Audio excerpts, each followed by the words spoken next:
Coming up on today's episode of Technoid, we're going to take a flip side of the tech world and go all the way over to China or Europe and ever, and we're going to talk about Oppo. Most notably, two 5G mid-ranges that are really starting to expand Oppo's 5G range in the other side of the world, and honestly why I love Oppo. Also on today's episode, Vivo will be introducing a brand new technology that will charge their smartphones in 15 minutes. This is some groundbreaking, if I say so myself, innovation, but this is something you're gonna wanna hear. And on today's episode, the Galaxy leaks continue to just keep piling on, and it just doesn't stop. And lastly, Apple's 2020 5G iPhones are set, but in 2021, things are going to take a weird turn. All of that on today's episode, so stay tuned.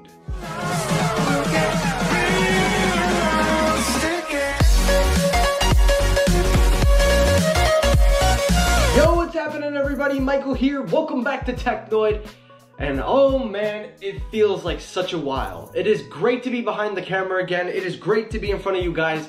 I truly missed being back.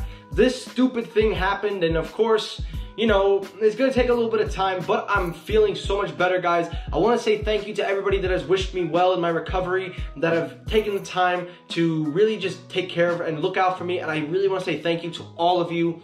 It is great to be back on. It is great to have the motivation. It is great to entertain you guys. Now, today's episode is going to be long, but I want to make something quick before we start the video. If you did not see my video that I posted yesterday, which is basically just a random live stream that I did, I basically discussed the brand new changes coming to the channel starting today. So starting today, there will be timestamps in the video, as you could see at the bottom of your scroller when you go to a specific minute. Those will be the timestamps from the future point where you can get to your favorite part that you're looking for. That's number one. Number two, I will be introducing a new segment where I will be much more serious and not less fast. I'll be a much more different approach when I talk to you viewers, because a lot of you do like this show, but they wish that I take it a little more seriously. Well, you're gonna get that.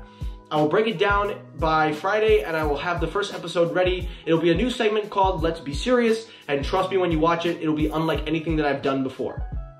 And lastly, the show will be getting a revamp at the end of the year. I do this every year, but I wanted to let you guys know from now that in 6 months that I will be working to revamp the channel, new colors, new design, same flow, same style, but a whole new to give you guys a nice refresh.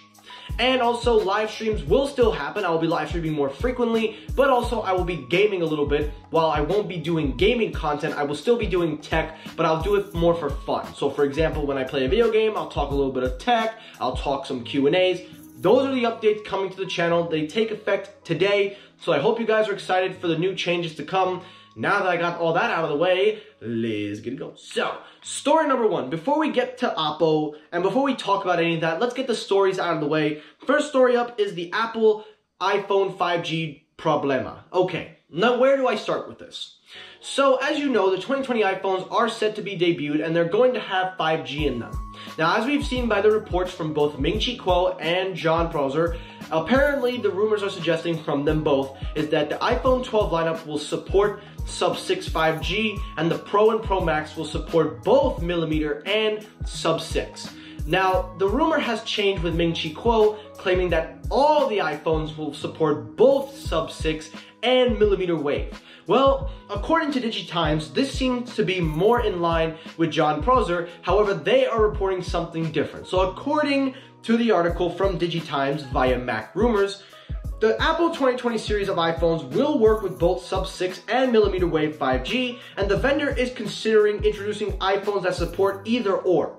So this means there will be either a exclusivity to carriers or exclusivity to different regions, but the specific models are going to be separate from 5G. Now, we don't know exactly what models they are, but according to DigiTimes, they are claiming that it will be the lower end that will support only one, and that is rumored to be sub-6.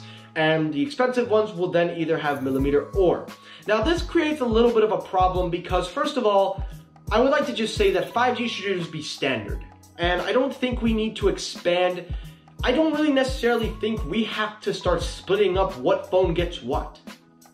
I understand there's a cost area, I understand there's a carrier area, and I understand there's a lot of things going into this. But when you start mixing up the 5Gs for what consumers can use, you're limiting them and restricting them to not only their carriers, but you're restricting them from getting the best performance all around. Now, I understand Verizon has millimeter wave, and they have seemed to have done pretty well from the speed tests accordingly, and T-Mobile is still working on their so-called 5G for all.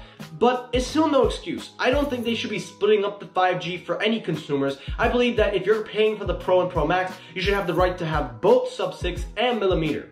The 12, that I can understand, and that I can actually be fine with that. So, it's going to be a little bit of a mess next year, but hopefully they get their game together and maybe things will change for the better. Now let's move over to Samsung. I seriously don't know why I'm talking about this. I really don't know. What is making me cover this? Like, there is no point anymore. I don't understand why we're talking Samsung again. I don't know why we're doing this. But because Jimmy's promo is still revealing videos and still doing this crap, I feel like I gotta do it because, hey, what the hell, capitalize on the momentum. But according to The Verge, the most reliable Samsung outlet, they have revealed, according to Ice Universe, that the Galaxy Z Fold 2 marketing has been released. He is really trying to up Jimmy's promo. That's something I've noticed about Ice Universe. What's the matter, Ice Universe? Don't like the spotlight not on you? Well, according to Ice Universe, it seems that this image is showing off the Z Fold 2. It seems that we are getting a bigger display on the front of the device in closed mode, and when you open the device, you're getting a much better display. Now, this aligns with a lot of the rumors that the screen to body ratio is going to be so much better. For me, again, I still cannot recommend it. I don't know why I keep talking about it. So you know what? All I'm going to say is this. If you want a new foldable and you want one that can really take advantage of everything, this might be the one, but say goodbye to your IP rating and dust resistance. All right. Now let's head over to Vivo. We're almost done, guys. I promise. We've only got this last one, and then we'll head right over to Oppo. So taking a look at Vivo, Vivo has a new game plan going into their smartphones for this summer and into next year.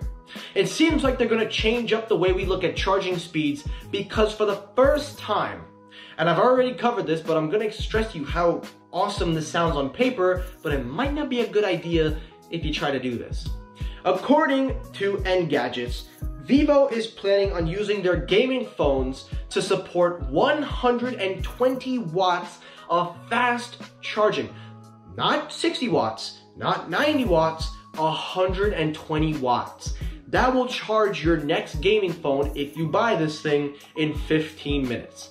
Now with gaming phones, they have superior cooling systems, they have ventilation better, they have sometimes internal fans depending on who makes them. So by putting this kind of technology in a gaming phone kind of makes sense, but it sounds kind of dangerous. See, 120 watts is more than what a MacBook Pro charges. That thing charges at like 90 something watts. This is 30 watts more.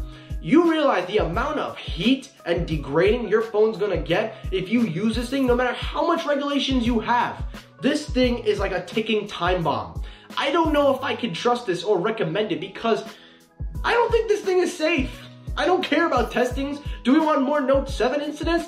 If I use this thing and I plug in 120 watts, I'm looking at that thing 24/7 because I don't know if I would take that risk. I do like the idea that they want to make some innovations in the charging area, but this is some scary execution and I don't know how it's going to play out, so may the Lord have mercy on your soul if you do use that. Now we get to the main stories, the two Oppo phones that are really going to innovate Oppo's 5G render in the other countries. Now, for a while, I haven't covered Oppo or Vivo, so I'm going to definitely be bringing them back more because things like this is something I really want you guys to really see what they're doing versus the United States.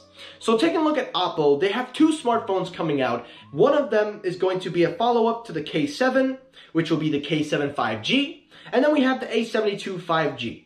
So we're going to start with the A72 5G. Now the A72 5G was leaked on MediaTek. Apparently it surfaced on Geekbench, and a lot of the details have come out about this phone. So basically all that it is a follow-up to the A72, adding in 5G support. The specs are relatively the same. You'll have 6.5-inch display. RAM options will be available at the release of the phone. It will have an 8-megapixel front camera included. They are saying that the phone will ship with 4, 6, or 8 gigabytes. You will have 128 gigabytes of internal storage. And when it comes to the rear cameras, they really didn't talk much about that. But the pricing is really relatively simple. This will be priced in American currency, because I did the transfers for you. It'll be respectively priced at $250 to $300 respectively. Now keep in mind, these prices are of course converted, so the price range from these will be in different ranges in the world. But just by that price point alone, do you guys see why Oppo and other companies have better phones? Because those markets really can't afford premium flagships, but they give you premium flagship experiences in the form of a mid-range, and it has some great specs for it. Something that I think we kind of neglect.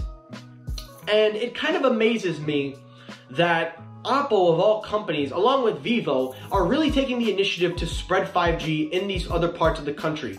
Now, of course, we Americans can't get this stuff, of course, if you go on eBay or any other unlocked, but honestly, just looking at this thing, I'm kind of jealous. It has a 90 Hz display. It will obviously be a mid-range, but it does seem to have some kind of new chipset outside of Qualcomm, reportedly. It says here, according to the leak, it will have a 2 GHz and 8-core CPU.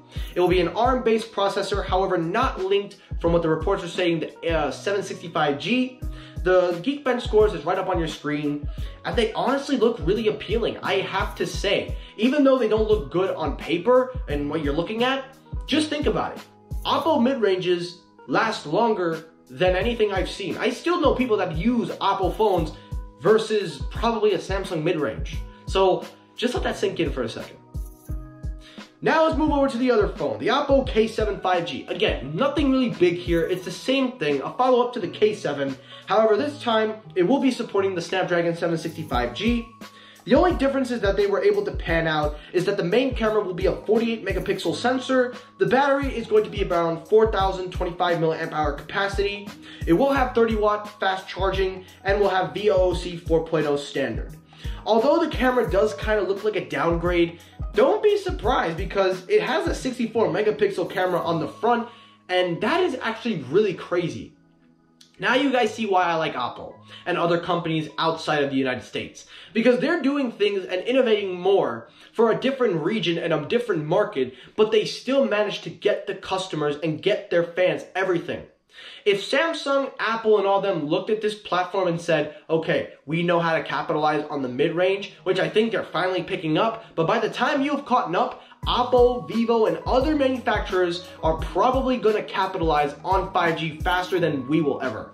So I don't care if you complain or disagree with what I'm saying, but Oppo has really taken over on the other side of the world. And honestly, it's an impressive idea that they have these 5G mid-ranges and so many availability and options.